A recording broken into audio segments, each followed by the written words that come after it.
Mırmır. Gel. Gel oğlum gel. Bak. Göz. Bir sefer çağırdım ha. Ve bunlar biz neyini yiyeceğiz oğlum? Ben sen bunları al kat yerine de. Ayşe. Mırmır. Çocuklardan bak. Şu hasta bak. Önüne özellikle buna bak. Ha tabi o hastaydı bu.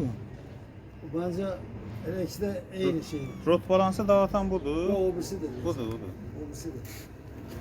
Yemeğe çalışır ama orada. Ali Ekber, sizin diş hastanesinde yeri yok mu bunlara bakasınız? Yok abi. Ve hep biz mi bakacağız? Ve biraz da sen bak da.